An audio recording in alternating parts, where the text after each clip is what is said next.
J'ai l'impression d'avoir vécu ma jeunesse comme comme quelque chose qui faisait, enfin, comme l'avenir me faisait peur, en fait. Et du coup, j'avais du mal à voir quel métier je pouvais faire. J'avais du mal à faire le rapprochement entre les études et le métier. J'étais un peu perdu. Je savais pas trop où j'allais. Et du coup, j'ai eu la scolarité que j'ai eue, c'est-à-dire ric-rac et vraiment pas très plaisante. J'ai écouté ce que m'a dit ma mère et puis je me suis inscrit dans une école de communication dans laquelle j'ai passé 5 années, de très belles années, parce que c'est les années d'études. Mais une fois que je me suis confronté à la réalité du monde du travail et surtout celle de l'entreprise, j'ai tout de suite compris que je voulais pas faire ça. Qu'il me fallait quelque chose enfin, il fallait que j'aie une vraie raison de me lever le matin et que j'aime ça. Et donc, j'ai décidé de tout arrêter.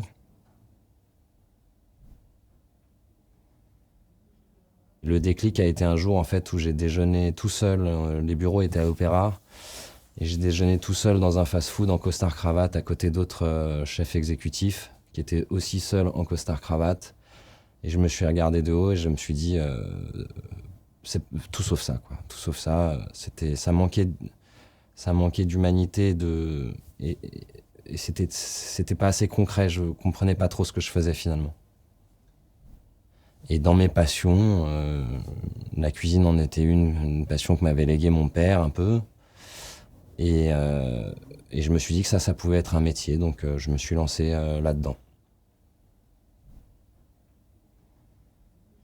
Je pense que je suis quelqu'un un peu représentatif de ma génération. Il y a un grand retour de ma génération au métier manuel. J'ai postulé dans l'école Ferrandi, dans laquelle on cuisine dans des cuivres avec des chefs meilleurs ouvriers de France, avec des concours qui se passent à l'intérieur de cette école.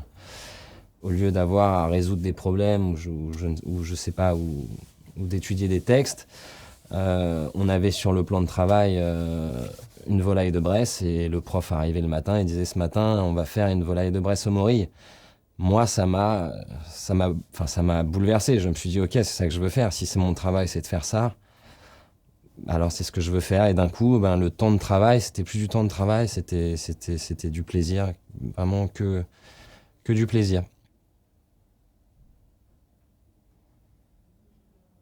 J'aime mon métier, mais mon Dieu, ce qu'il est dur.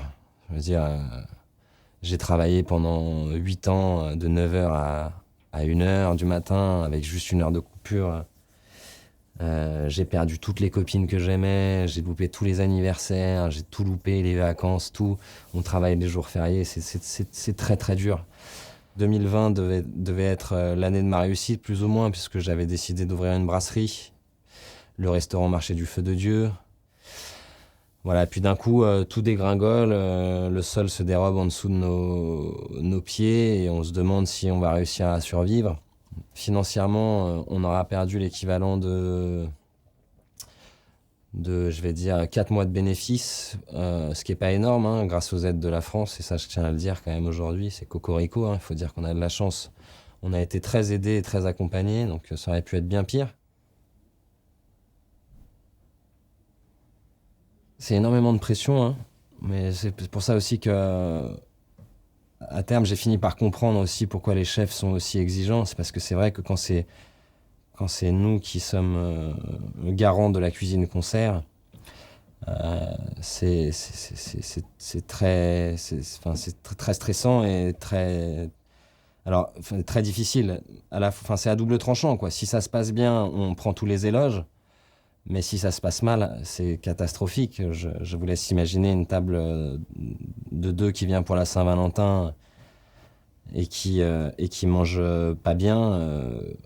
On a envie de se mettre 6 pieds sous terre. Donc une critique dure et on n'en dort pas pendant 2 semaines. Donc oui, on met notre nom sur la table. À la fois, c'est agréable. Moi, j'ai de la chance. Je crois que ça se passe plutôt bien parce qu'effectivement, comme disait mon chef à Ferrandi, j'ai pas décidé d'avoir le cul entre deux chaises. Donc, j'ai pas fait de gastro, mais j'ai fait du bistrot et j'ai pas essayé d'être un entre-deux. Les gens qui travaillent avec moi, j'essaye surtout de leur donner confiance. Je leur dis souvent qu'il y a 2 types de cuisine, il y a la bonne et la mauvaise. Donc si toi tu trouves que c'est bon, il y a de fortes chances que ce soit bon. Voilà, mais pour ça, pour le savoir, il faut encore goûter. Voilà, donc je pense qu'un bon chef ou un bon cuisinier, c'est quelqu'un qui goûte ce qu'il fait. Et on juge, on se demande qu'est-ce qui manque, qu'est-ce qu'on pourrait rajouter. Voilà, et après, je suis très ouvert. Je suis pas du tout. Voilà, si mon second me dit, je pense qu'il manque du citron, ça manque d'acidité, alors rajoute du citron. Et il va me dire, vous goûtez, chef? Et je dis, c'est bon pour toi? Oui, je trouve que c'est bon. Il va me répondre.